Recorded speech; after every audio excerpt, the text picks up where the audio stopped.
কাটা। কথা বলে না, কি বাকি থাকে? ক্বালু আল হাসাদ, বা কাটাটা বাকি থাকে, পাইকে তো গেছে। তার মানে আপনারা পাইকে তো গেছেন, বয়স তো হয়েই গেছে, আর শুধু মৃত্যুটা বাকি, আর শুধু মৃত্যুটা বাকি। তাইলে যুবককে বলতেন, তুমি ভেবো না তুমি বৃদ্ধ হবা, কারণ অসংখ্য ফুল তো আগেই ঝরে যায়, অসংখ্য ফল তো আগেই ঝরে যায়, অসংখ্য গাছ তো আগেই ঝরে যায়। আবার বৃদ্ধকে বলতেন যে আপনার তো আর কিছুই বাকি নাই, আপনি তো পাইকেই গেছেন, এখন শুধু কাটা, কবর, মৃত্যু ছাড়া আর বাকিটা কি? তাহলে মৃত্যু ভুলে না যাওয়া, মউত ভুলে না যাও। রাসূলুল্লাহ সাল্লাল্লাহু আলাইহি ওয়াসাল্লাম বলেন, কাফা বিল মাউতে ওয়াইজান। নবীজি বলেন, কোনো মানুষ যদি মৃত্যুর কথা স্মরণ করে, তার ওয়াজের জন্য, নসিহতের জন্য এটাই যথেষ্ট, এটাই যথেষ্ট। আমরা কিতাবে পড়ছি, হযরত ওমর রাদিয়াল্লাহু তাআলা আনহু, এত বড় সাহাবী, উনি বলতেন, কুল্লা ইয়াউমিন ইউকালু মাতা ফুলান মাতা ফুলান ওয়ালা বুদ্দা মিন ইয়াউমিন ইউকালু মাতা ওমর। তিনি বলতেন, হায় শোনো, প্রতিদিন ঘোষণা হয় আজ অমুকের মৃত্যু হলো, অমুকের মৃত্যু হলো, অমুকের মৃত্যু হলো, অচিরেই একদিন ঘোষণা হবে আজ ওমরের মৃত্যু হলো, আজ ওমরের মৃত্যু হলো। উনি বলেন, এই ঘোষণা শুনবে খুব দ্রুত একদিন। এই জন্য বাপ, এই আমাদের ব্যক্তিগতভাবে প্রতিনিয়ত মৃত্যু হচ্ছে, ঠিক এভাবে আমরা তো মরছি, একদিন এই গোটা আলমের মৃত্যু হবে, এই গোটা সৃষ্টিটাই আল্লাহ তাআলা গুটায় ফেলবে। আচ্ছা, কি আশ্চর্য কথা, এটা কি অবাক করা। এক মিনিট যদি কেউ বিবেক দিয়া ভাবে, যারে বলে কি হুজুর, বলেন কি, এত বড় আসমান ভেঙে যাবে, এই সূর্য খসে পড়বে, চাঁদ খসে পড়বে। আল্লাহ তাআলা বলছে, ইজা সামাউন ফাতারাত, আসমান ভেঙে যাবে, ওয়া ইদাল কাওয়াকিবুন তাসারাত, তারকারাজি খসে খসে পড়বে, ইজা শামসু কুব্বিরাত ওয়া ইদাল কাওয়াকিবুন তাসারাত। আল্লাহ তাআলা বলছেন, সূর্যটা গুটায় ফেলা হবে, পাহাড়গুলো বালির মতো, তুলার মতো উঠতে থাকবে। ইদা রাজ্জাতিল আরদু রাজ্জা, এই জমিনের মাটিগুলো রেজা রেজা, পাউডার পাউডার হয়ে যাবে। ইদাল বিহারু ফুজ্জিরাত, সমুদ্র, খাল, বিল, নদীর পানিগুলো সব টকবগে উতরাইয়া গরম হইয়া বাষ্পের মতো উড়ে যাবে। না কোথাও পানি থাকবে, না কোথাও গাছ থাকবে, না আসমান থাকবে, না জমিন থাকবে, কিছুই না। আচ্ছা, এটা কেমন কথা, এটা কেমন আশ্চর্য বিষয়। এই গোটা আলমের মৃত্যু হবে। আল্লাহ তাআলা কোরআনুল কারীমে বিশ্বাস করেন, অসংখ্যবার এই কথা এটা বলছে, এটা হবেই হবে। ইদা ওয়াকাতিল ওয়াকিআ, আল্লাহ বলেন এই ঘটনাটা ঘটবে। লাইসা লি ওয়াকাতিহা কাযিবা, এই ঘটনা মিথ্যা মনে করার মতো কেহ নাই। যেদিন ঘটে যাবে তখন আর কারো কোনো মিথ্যাবাদী আর থাকবে না, অর্থাৎ কেউ আর অস্বীকার করার সুযোগ হবে না। চোখের সামনে দিন, চোখের সামনে দিন। কোরআন শরীফে একটা সূরা আছে, সূরা হজ। হজে আমরা হজ করি না, এই হজ সূরাটার নাম। এই সূরার শুরুতে আল্লাহ তাআলা এই পৃথিবী ধ্বংসের, কিয়ামতের একটা সাংঘাতিক বর্ণনা দিয়েছেন। ওইখানে আছে, আল্লাহ বলেন, ইয়া আইয়ুহান নাসু তাকু রাব্বাকুম, হে মানুষ তোমরা আল্লাহকে ভয় করো। আর শুনো, ইন্না জালজালাতাস সাআতি শাইউন আযীম, নিশ্চয়ই কিয়ামতের ভূমিকম্প, জালজালা, এই যে বললাম জিলজাল এবং জালজালা অর্থ ভূমিকম্প। আল্লাহ বলেন কিয়ামতের ভূমিকম্প, ইসরাফিল যখন ফু দিবে, আমার এই পৃথিবী যখন ভাঙতে শুরু করবে, এই সৃষ্টি জগৎ পুরাটা যখন আমি আল্লাহ গুটায় ফেলবো, ওয়াস সামাওয়াতু মাতবিয়াতুম বিয়ামিনি, আল্লাহ বলেন 7 আসমান আমি আল্লাহ তাআলার হাতের মধ্যে গুটায় ফেলবো, গুটায় ফেলবো। তুমি জানো না আমার ক্ষমতা। কুল্লু মান আলাইহা ফান ওয়া ইয়াবকা ওয়াজহু রাব্বিক, সব শেষ করে দেব আমি, শুধু আমি আল্লাহই থাকব, শুধু আমি আল্লাহই থাকব। তো আল্লাহ তাআলা বলেন, এই ইসরাফিল ফু দিলেই, শুরু করলেই জমিনে ভূমিকম্প শুরু হবে। ইন্না জালজালাতাস সাআতি শাইউন আযীম, আল্লাহ বলেন নিশ্চয়ই এই কিয়ামতের ভূমিকম্প এটা শাইউন আযীম, বড়ই ভয়ানক, বড়ই মারাত্মক। কারণ দুনিয়ার ভূমিকম্প এক নাম্বার হলো বর্তমানের ভূমিকম্প, কখনো 30 সেকেন্ড, কখনো 40 সেকেন্ড, কখনো 47 সেকেন্ড, 50 সেকেন্ড, এই সেকেন্ড সেকেন্ড মিনিট 47 মিনিট নিয়ে ভূমিকম্প হয়। কথা কর না কেন? 30 মিনিট ভূমিকম্প হয়। 30 মিনিট ভূমিকম্প হইলে আমাদের 14 গোষ্ঠী থাকবে নাকি? 30 সেকেন্ড 40 সেকেন্ড হয় ভূমিকম্প। এইটুকুতে একে তো সময় সামান্য, দ্বিতীয়ত হলো একসাথে গোটা পৃথিবীতে হয় না, এদিকে হলে ওইদিকে হয় না এরকম। কিন্তু আল্লাহ তাআলা বলেন ইসরাফিল ফু দিলে যে ভূমিকম্পটা হবে, সেই ভূমিকম্পটা গোটা পৃথিবী একসাথে নাড়ায় দিন, একসাথে মিলিয়ে। 47 সেকেন্ড না, কতক্ষণ সেটা আল্লাহই জানে। তখন অবস্থা কি হবে? মানুষের আতঙ্ক, এই ভূমিকম্পে আতঙ্ক। হ্যাঁ, আমি একবার চাঁদপুর মাহফিলে ছিলাম, রাত্রে ঘুমাইছি মসজিদের রুমে, ইমাম সাহেবের রুমে।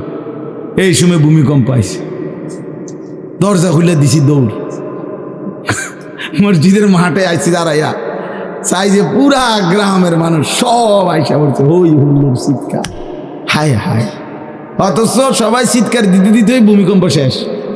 ভূমিকম্প হয়েছেই তো অল্প একটু, কিন্তু এটুকুর আতঙ্কেই যা হুজুর পাবলিক বরাবর। কিসের হুজুর আর কিসের পাবলিক, বক্তা শ্রোতা সমান। এই এখন মনে করেন ভূমিকম্প হইলে আমরা সব দিন দৌড়, আমিও আমি এখানে বুজুর্গি দেখাই বইতাম। হ্যাঁ, আমি একটা বড় হুজুর বেটা প্রধান বক্তা, আমি লড়লে কি মানুষে কি করব? আপনি কি করবেন? আমার সময় কো, আমার জান নিয়ে টানাটানি। আল্লাহু আকবার।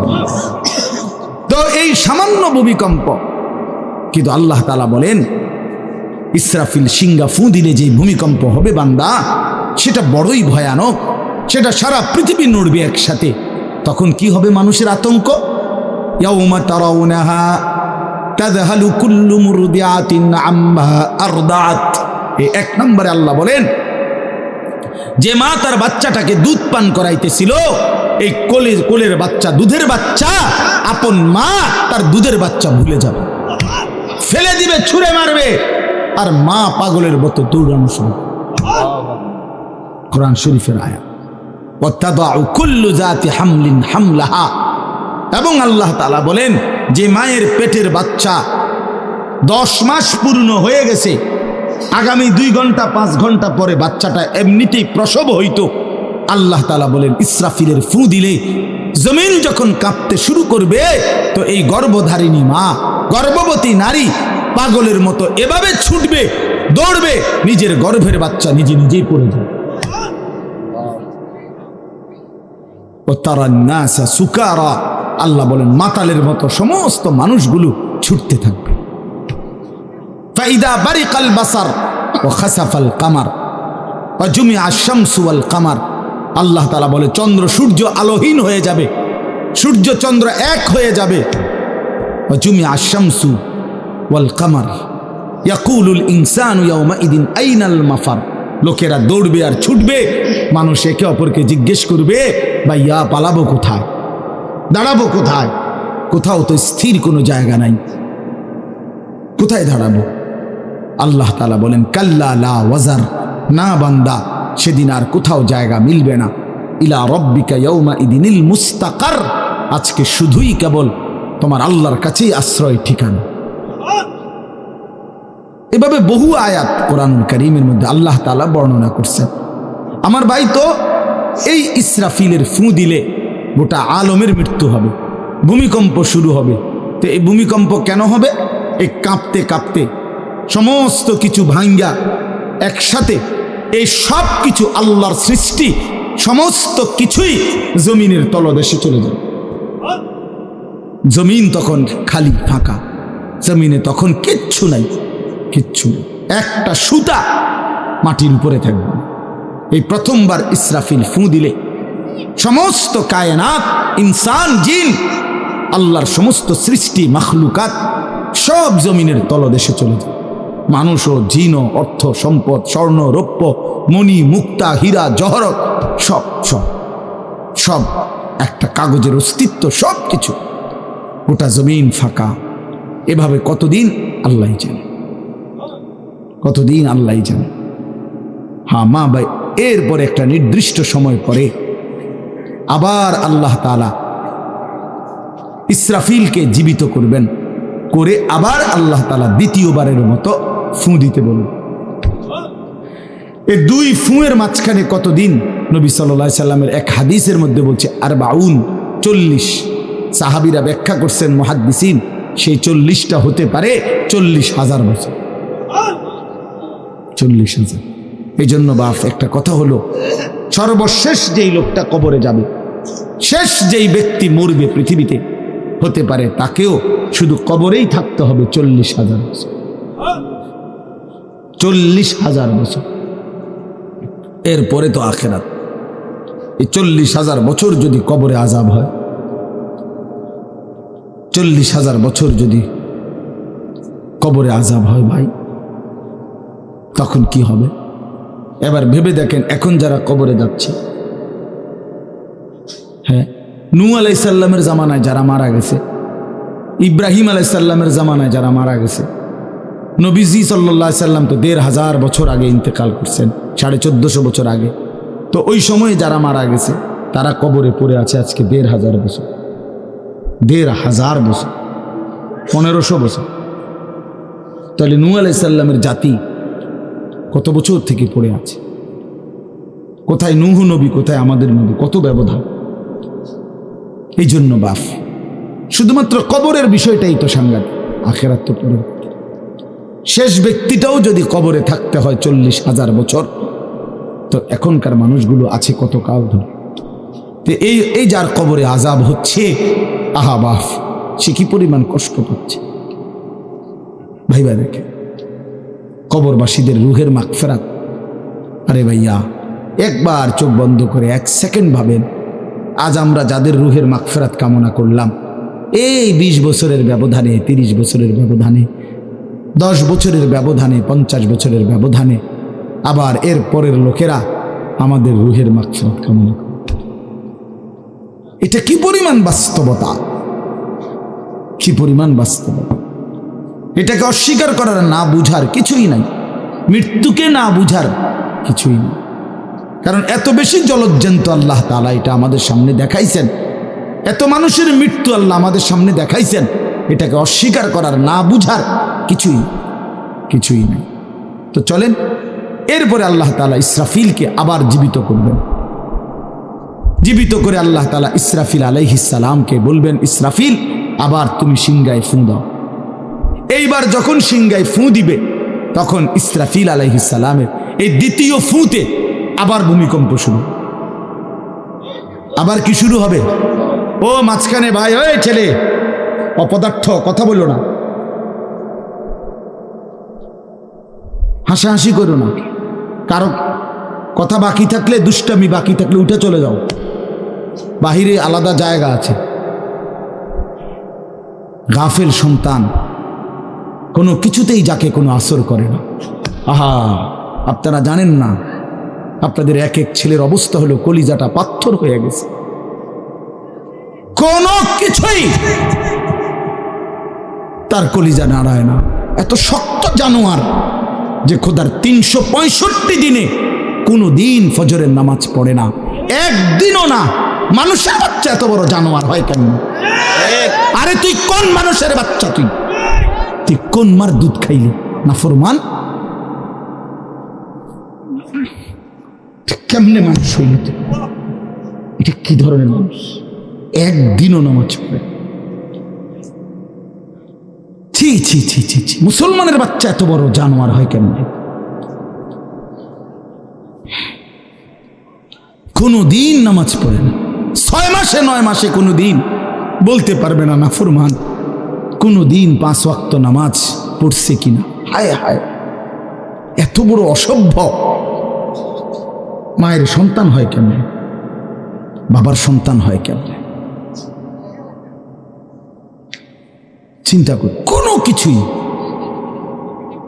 ছেলে পেলেদের হালাত হলে এই পরিমাণ লাগাম ছাড়া কিসের মা কিসের বাবা? কে তার মা, কে তার বাপ, কে কি তার ধর্ম, তার আল্লাহকে, তার রসুলকে, তারে বানাইছে কে, আসছে কোত্থেকে, কেন আসছে, কি করতেছে, কি করছে, কিচ্ছুর খবর, কিচ্ছুর খবর। আসে, হাঁটে, বুট খায়, বন খায়, মোবাইল টিপে, খাড়াইয়া মতে, বইয়া মতে, বন্ধু বান্ধবদের সাথে আড্ডা দেয়, মেয়ের পিছনে ঘুরে, অসভ্য অশ্লীল কথাবার্তা বলে। এটা কি একটা জিন্দিগি হলো? আমি ভেবে দেখেন। ওফ, কোন সুস্থ স্বাভাবিক মানুষ এমন হয়? বলো ভাইয়া, বলো। রাগ করো না বাপ, কে তোমা করে মনে করাই দিবে? কেউ মনে করায় না। হা, বাবা আমারও ফিকির শেষ, শুধু টাকা রোজগারের ফিকির। দেশে থাইকা পারো, নইলে বিদেশ গিয়া পারো, কোনো না কোনোভাবে পয়সা রোজগার করো। টাকা রোজগার করলে মা বাপ খুশি, টাকা রোজগার না করলে না অখুশি, খালাস। এরপরে ইমান আছে কিনা, ইসলাম আছে কিনা, নামাজ আছে কিনা, কোরআন আছে কিনা, আল্লাহ চিনে কিনা, হালাল হারাম কিনা, জায়েজ না জায়েজ না, এত কিছু আমার দরকার। ফুতের জিগায়ও না যে ফুত কামাই যে করতেছ, কি হালাল কামাই করো না হারাম, না এত কিছুর দরকার কি? টাকা দিতেছে, খাইতেছে, ঘুমাইতেছে, বিল্ডিং করতে আসে, জমি কিনতে আসে, আপেল মালটা খাইতেছে। এক ছেলে আমারে নিজে বলছে, আমি সবার ব্যাপারে বলি না, এক ছেলে আমারে নিজে বলছে, হুজুর আমি একটা দেশের নাম বলছে, যেই দেশে আমার কর্মটা ছিল, চলে আসছে ওই দেশ থেকে। আমার বলছে, হুজুর আমার কর্মটা হলো এই, মদের বার, মদের হোটেলে নারী পুরুষ উলঙ্গ জিনাবে বিচার করে, আমার দায়িত্ব শুধু পাশে দাঁড়িয়ে মদের বোতল নিয়ে দাঁড়ায় থাকা, যতবার তারা চায় অতবার তাদেরকে মদ গ্লাসে ঢেলে দেওয়া, তাদের হাতে তুলে দেওয়া। এর বিনিময়ে আমার মাসে বেতন 2 লাখ টাকা। মুসলমান, মুসলমান, মুসলমানের সন্তান, বাংলাদেশের সন্তান। তো এই টাকা যখন বাবা খাচ্ছেন, বিল্ডিং করতেছে, কোনো টেনশন নাই। আমি আবারও বলছি, আমি সবার জন্য বলি না, ওই বলছে দেখে অট্টা কইছি, কথা বুঝছেন না? আমি তো নাম ঠিকানা বলি না। এই জন্য আমার বাপ, ডাক দিয়েন না, ডাক দিয়েন না, একজনও ডাক দিয়েন না, অসভ্যরে ডাক দিয়েন না। হ্যাঁ হ্যাঁ, ডাক দিবেন কেন?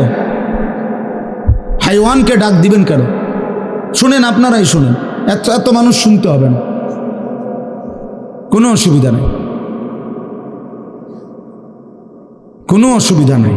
আমি তো এটাই বুঝাইতে চাইতেছি, প্রত্যেকটা মানুষ আজকে মুসলমান, আমরা ঘর দেখায়, ফার্নিচার দেখায়, বিল্ডিং দেখায়, শুধু দোয়া করেন, ঘরটা করছি, শুধু দোয়া করে, কিতা দোয়া করতে হবে না, কিতা দোয়া করতে, বিল্ডিং এর দোয়া কিতা, আবার